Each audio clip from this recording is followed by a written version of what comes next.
আজকে আপনারা ফুরফুরা শরীফ দরবারে এসেছেন। এটা হচ্ছে হজরতে হোসাইন বুখারী গাজী রহমাতুল্লাহ আলাইহির দরবার ফুরফুরা শরীফ। তো আজকে আপনারা এসেছেন, আমি খুব খুশি আপনাদের উপরে।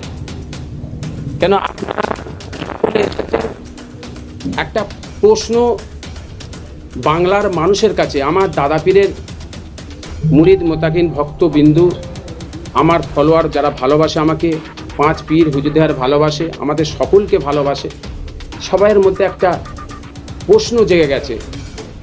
সেই প্রশ্নের জন্য আপনারা এসেছেন। আমি সকলের কাছে আন্তরিক শুভেচ্ছা ভালোবাসা জানাই, আপনাদের সকলকে শুকরিয়া জ্ঞাপন করি অন্তরস্থল থেকে।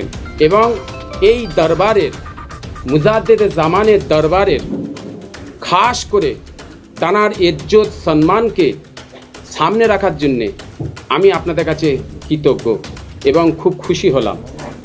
তো মেন বক্তব্য হচ্ছে আজকের যে ঘটনাটা, ফুরফুরা শরীফের কোনো এক প্রভাবশালী পীর সাহেব, তথাকথিত বাবা বলে পরিচিত, তার কিছু অপপ্রচার এবং তার বিভ্রান্তি কথাবার্তা, যার জন্যে আপনাদের কাছে এসছে। আমি একজন ফুরফুরা দরবার শরীফের পীরজাদা, আমি একজন দাঁড়িয়ে যাচ্ছি কোথায় দাঁড়িয়ে যাচ্ছেন?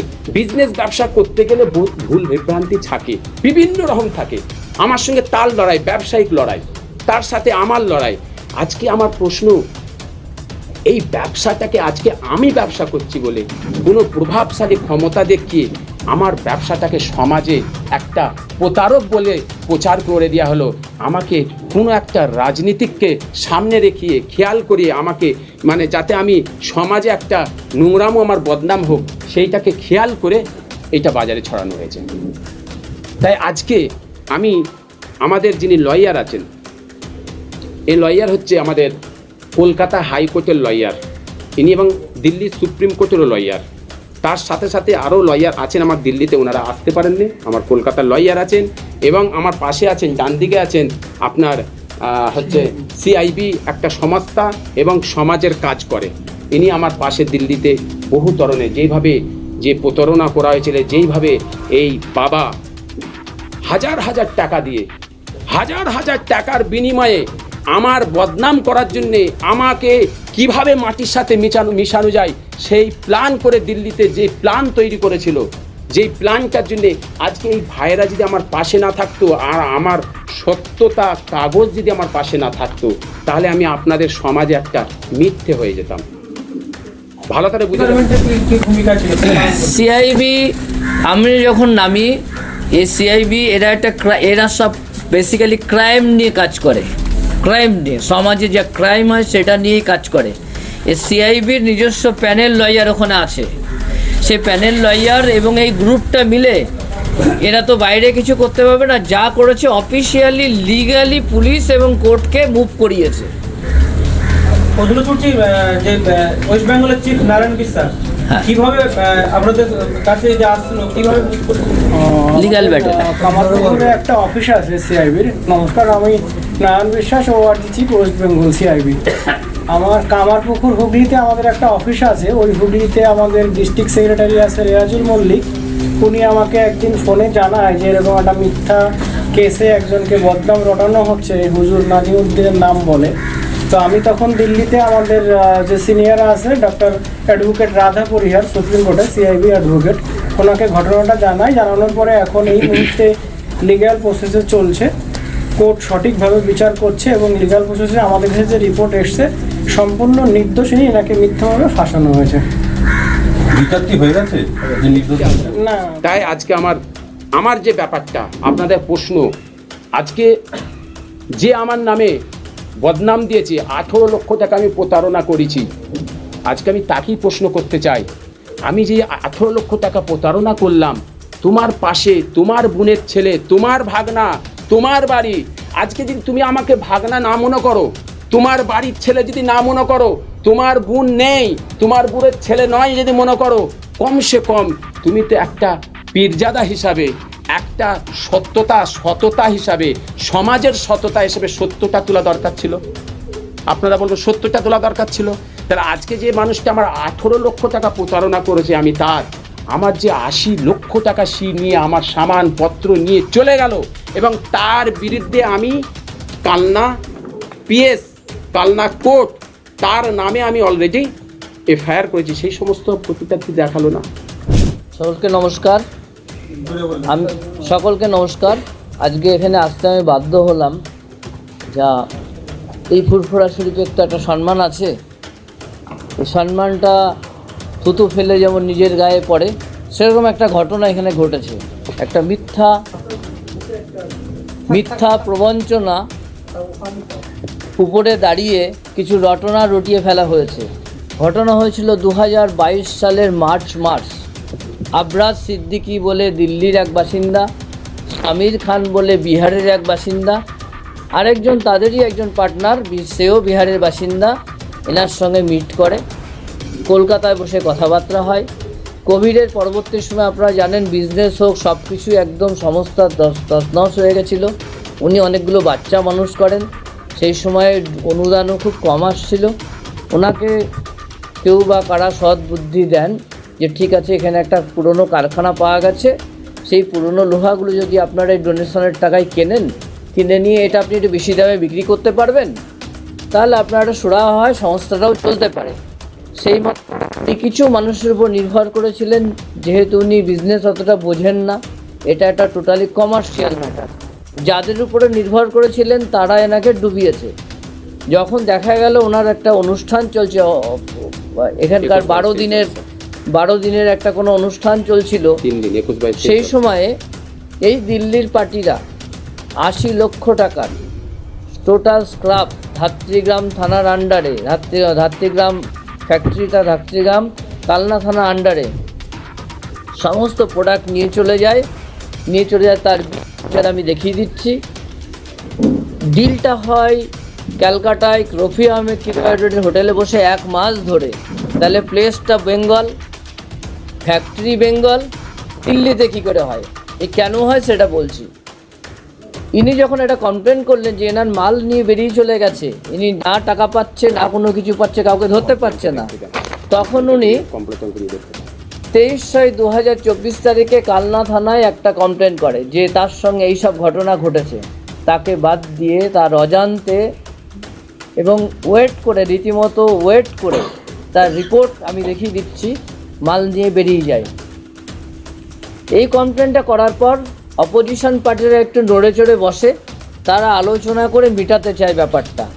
এই আলোচনা চলাকালীন সময় 3-4 বার বসে যখন সেটেল হলো না, তখন ওনার তরফ থেকে আমাদেরই একজন কলিগ একটা লিগ্যাল নোটিশ ধরায়, তার নাম মহিদুল ইসলাম, অপোজিশনকে, যে তুমি এটা সেটেল করবে ভালো, না হলে তোমার বিরুদ্ধে স্টেপ করা হবে।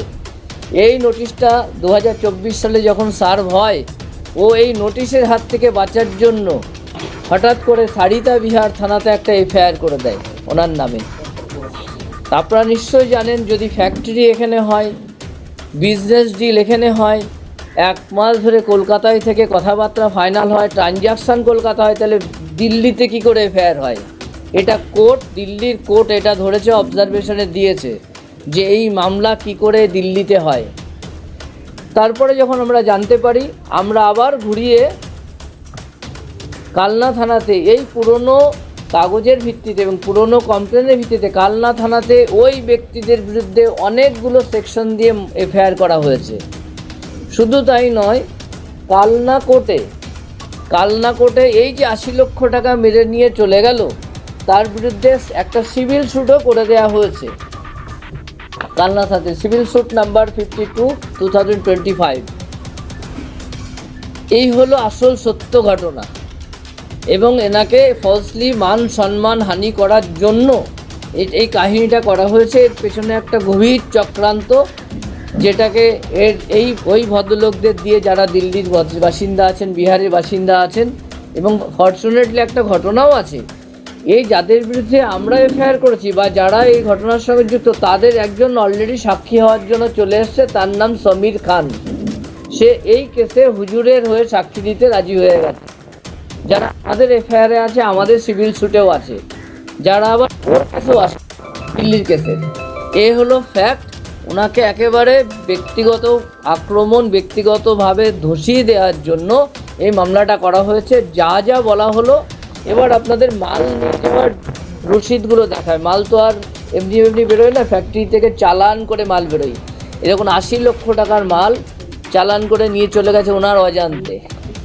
তাহলে উনি 80 লক্ষ টাকাও লস গেল, ওনার ইনভেস্টমেন্ট লস গেল, আবার ওনার বিরুদ্ধে একটা মিথ্যা মামলা করা হলো। যদিও সেই মামলা দাঁড়াবে না, অবস্থা খুবই খারাপ আছে মামলার। এখন ওই আসামি অ্যারেস্ট হওয়ার পথে, যারা মামলা করেছে। এই হলো কথা। পার্ট 1-এ বলবো, ছোট্ট কথা বলি, লিগ্যাল প্রসেস যেটা স্টার্ট হচ্ছে, যারা এনার বিরুদ্ধে এফআইআর করেছিল সে অ্যারেস্ট হওয়ার পথে। আগে অ্যারেস্টটা হোক, তারপরে বিস্তারিত প্রেস কনফারেন্স করে আমরা সব বলবো। এবার আমার সে অ্যারেস্ট হওয়ার পথে। আমি শুনুন, আমার কথাটা শুনুন। আপনার যে ফুরফুরা শরীফের মতন একটা জায়গায় এখানে কোনো বিষয় নিয়ে সমাজে বলা, এটা আমার মন নেই, মন চাই না। কেন আমি চাইলে খারাপ বিষয়, এই লড়াই খারাপ বিষয়। 2017 থেকে চলছে লড়াই, 10 থেকে লড়াই, 17 থেকে আমার চালু হয়েছে লড়াই, ঠিক আছে? 2017 থেকে আমার লড়াই চলছে। এর আগে বহুত প্রতারক আছে, বহুত ঘটনা আছে, আমি বলতে পারতাম। কিন্তু এইটা কাকে দেব? এইটা আজকে ফুরফুরা শরীফ থেকে কোনো কথা যদি ওঠে, আমার দাদাগিরির সেলসেলার উপরে অ্যাটাক হয়। কেন? আমরা সকলে ফুরফুরাবাসী, শুধু আমি বলে নয়, কোনো পীরজাদা পিসাব বলে নয়, ফুরফুরা থেকে কোনো যদি একটা মানুষের কোনো কথা যদি সমাজে সোশ্যাল মিডিয়ায় যদি তোলা হয়, বলা হয়, তো একটা মানুষের কাছে একটা ফুরফুরার নামে বদনাম এসে যায়, ফুরফুরার কথা তুলে ধরে। অথচ ফুরফুরার মধ্যে নেই। এই ব্যবসা আমার নিজস্ব বিজনেস, এর সঙ্গে ফুরফুরা পীর সাহেব, পীরজাদা, অলি, দরবার দিয়ে কোনো সংযোগ নেই। এটা আমার নিজের পার্সোনাল বিজনেস, সিভিল ডিসপুটেড, আমার নিজস্ব ব্যবসা মানুষের সাথে হতে পারে। আজকে আপনি আমার নামে খামাখায় আপনি করে দিলেন, আর একজন আর এক নামে করবে। এই আজকে আমার লড়াই, এই লড়াই চলতে থাকবে। আমার ব্যবসা আজকে একটা ব্যবসা করলেন, আমি একজন প্রতারক। যদি আমি একজন প্রতারক হয়ে থাকি, আপনার কথা হিসাবে আপনাদের ভেঙে দিয়েছেন যে প্রতারকটা কেন, প্রতারক কীভাবে ভেঙে দিয়েছেন লয়ার। এই লয়ার আজকে আমি বলে দিই আপনাকে, এই পার্টটা ছোট্ট 1 মিনিট 2 সেকেন্ডে বলে দিই। যখন কোনো কমার্শিয়াল ডিসপিউট হয়, বিজনেস রিলেটেড, কেউ পালিয়ে গেল আলাদা কথা, বিজনেস রিলেটেড কোনো ডিসপিউট হলে কমার্শিয়াল কোর্ট আছে, সেখানে যেতে হয়, নাহলে সিভিল কোর্ট যেতে হয়, নাহলে স্পেসিফিক পারফরমেন্স অফ কন্ট্রাক্টে মামলা হয়। এটা ক্রিমিনাল কেসের কোনো ব্যাপার না, না এনার ক্ষেত্রে না ওনার ক্ষেত্রে। ইনিও যদি ওনার বিরুদ্ধে ক্রিমিনাল কেস করতে যায়, ওটা সিভিল স্যুটের মধ্যেই পড়ে, কোনো ক্রিমিনাল স্যুটের সাবজেক্টই না। এটা টোটাল একটা বৃহত্তর ষড়যন্ত্র হয়েছে। আপনারা নিশ্চয়ই সোশ্যাল মিডিয়া সকলে তুলছেন, দেখছেন আমার ব্যাপারটা। কেন আমাকে জজ, মাননীয় জজ, আজকে দেশের সংবিধান, দেশের আমাদের আদালত কি কারণে প্রশ্ন, যে ওখানকার যে আইও পুলিশ তাকে 4টে প্রশ্ন করেছিল, 4টে কথা বলেছিল। ওই 4টে নিশ্চয়ই আপনারা তুললে পেয়ে যাবেন কি কারণে আমার এটা হয়েছে। আপনারা সবাই জানেন, তুলে নিতে পারবেন, অর্ডারটা তুলে নিতে পারবেন। অর্ডার তুললেই আপনারা বুঝে যাবেন এই 4টে প্রশ্ন। আবার যেই প্রশ্ন 4টে, ওখানকার কোনো আয়েরও ক্ষমতা নেই, কারোর ছিল না দিবার কিনা, ঠিক আছে? আজকে ফুরফুরা শরীফে যেই ব্যক্তিটা আমাকে প্রতারক বলছে, আপনারা ওনার কাছে যে প্রশ্ন করুন, ওনার কাছে জিজ্ঞাসা করুন, 2010 থেকে যেই মানুষটার একটা ভাঙা স্যান্ট্রো গাড়ি ছিল। ভাইজান, আমি কিন্তু এইটা আমার বলা মানে হচ্ছে আমার দাদা পীরের সেলসেলার মানুষ দেখারে কানে কানে পৌঁছে দিয়া। আজকে দাদা পীরের সেলসেলার মানুষ, বাংলার মানুষ প্রশ্ন করবে, আপনারা শুধু কাদা ছোঁড়াছুড়ি করবেন? আজকে বাবা যেই কথাটা বলেছে বলে আপনিও বলবেন না? আমি ওর জন্যে বসিনি।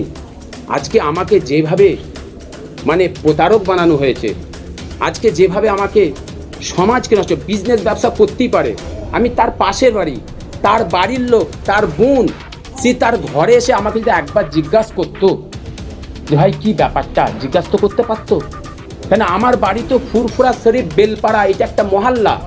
যেমন ভাঙা একটা স্যান্ট্রো গাড়ি ছিল, ভাঙা স্যান্টোরো গাড়ি। আজকে সে কিছু কম নামে বেনামে 100 কোটি টাকার মালিক। কোথা থেকে হলো?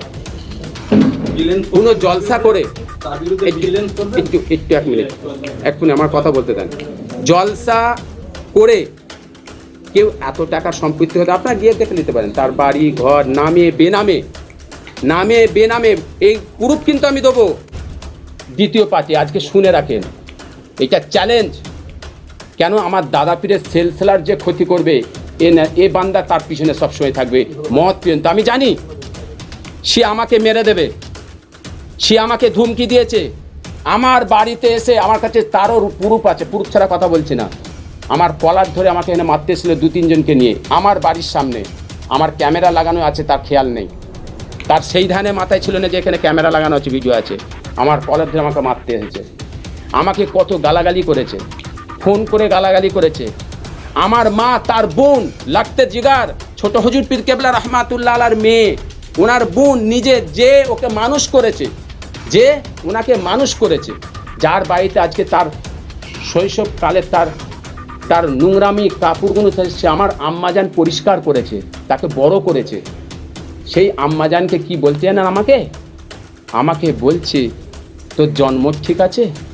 আমার আম্মাজানকে যখন আমি এসে শোনালাম, আমার আম্মাজানের চোখ ভরা পানি। আমার আম্মাজান অন্য চিন্তা করে, আমার আম্মাজান বললে আমার আব্বাজানকে এরকম বললো, আমার আব্বাজানকে এরকম বললো। তো তুমি সবর করো। আমার আম্মাজান কথা দিয়েছিলেন তুমি সবর করো, তুমি সবর করলেও আল্লাহ এর ফায়সাল্লা করবে। সেই আমি চুপ করেছিলাম। আমি কোনোদিন, তিনি আমার বড়, আমি কোনোদিন তানাকে এইসব কথা বলিনি। অনেক ঘটনা আছে, আমার সাথে অনেক কিছু করেছে। কেন করেছে? একমাত্র তানার জন্য আমি প্রতিবাদ করেছি বলে, তানার অন্যায়কে আমি অন্যায়ের সামনে দাঁড়িয়ে আমি প্রতিবাদ করেছি বলে একমাত্র আমি একা এখনও লড়ছি। তো আমি আপনাদের বলে দিই, যদি আমি মারা যাই তার দায়ী হবে বাবা, কিন্তু আমি মরণের আগে পর্যন্ত অন্যায়ের পিছনে আমি সরব না। কেন আমার দাদা পীর এই শিক্ষা দিয়েছে, আমার মুজাদ্দেদে জামান আমি শিক্ষা দিয়েছে। আমার লড়াই ওনার সাথে অন্য জায়গায় থাকি। তার উচিত ছিল আমাকে এসে বোঝানো, আমি তার ভাগনা, তো আমি তার ছেলে। তার বোনের বাড়ি সে এসে বলতে পারেন তুই এটা ভুল কেন করলি, চল আমি মিটকে দিচ্ছি। তার তো উচিত, তিনি তো পীরজাদা, সমাজকে পরিষ্কার করে, তো তিনি সমাজের পাশে বলে বেড়াচ্ছে তো আমি অন্যায়ের বিরুদ্ধে লড়ছি। যখন এই জিনিসটা হচ্ছে সেলসেলার ব্যাপারে এই কথাটা তুললে হাজার হাজার লক্ষ লক্ষ মানুষ ফুরফুরা, আমি পীরজাদা নয় ফুরফুরা বাসী। তো আপনারা এসেছেন তো সবাই, তাহলে ফুরফুরার বদনামটা সমাজে তুলবো? তার তো উচিত ছিল। আল্লাহ রসুলের কথা তার মনে নেই, হাদিসের কথা মনে নেই। একটা নোংরামু যদি বাজারে তোলা হয়, সেটাকে যে চাপা দেবে সেই হচ্ছে আমার কাছে সবচেয়ে বড় নিয়ামত। কাল মাহাশরের মাঠে তার জন্য আমি তার গুণাগুণকে চাপা দেবো, বলেনি? তাই তুমি মিথ্যে সত্যটা পরের কথা, তুমি এটা প্রচার করলে কি করে? আজকে তুমি আমাকে বলছো পীরজাদা নয়, তাকে প্রশ্ন করুন তো ও কে, উনি কে? পীরজাদার ঠেকা নিয়ে আছে? উনি কি পীরজাদার ঠিকানা আছে? পীরজাদার সম্বন্ধে জ্ঞান আছে? পীরজাদা কে না কে জ্ঞান আছে পীরজাদার সম্বন্ধে? ওনাকে প্রশ্ন করুন। আজকে আমাকে বলতে হচ্ছে, বাধ্যতা, বলার মতো নয়। কেন আমাকে বলতে হচ্ছে? কেন সত্যটা সমাজকে, আমার দাদা পীরের ভক্ত বিন্দু মুরিদরা শুনুক এই কথাটা। ওর কাছে যে বাচ্চাটা আছে, এই বাচ্চাটাকে কি করে পীরজাদা বানালো? ও কি পীরজাদার ঠিকাদার? আমি পীরজাদা নয়, তা বাচ্চাটা কি করে পীরজাদা হলো? সিদ্দিকী হলো কি করে? তার পরিচয়টা তুলে ধরুন, বাবার বলুন। পার্ট 2 আমি সমস্ত সব কিছু পুরুষ সমেত দেবো ইনশাআল্লাহ। খালি আপনাদের কাছে আমার একটা অনুরোধ, আপনারা সাক্ষী থাকবেন। বাবা আমাকে অনেক ধরনের বেইজ্জতি করবে, অনেক ধরনের মিথ্যা প্রচার করবে, মানুষ সাজিয়েছে, বহু সাজিয়েছে, করবে, তারা অনেক কিছু করবে, আমাকে মেরে দিতে পারে। আপনারা আমার সাক্ষী রইলেন। কিন্তু আমি দাদা পীরের সেলসেলাকে ক্ষতি হতে দেবো না। আমি ব্যবসা করেছি, বিজনেস করেছি, আমার অনেক বিজনেস আছে, আমি অনেক ব্যবসা আছে।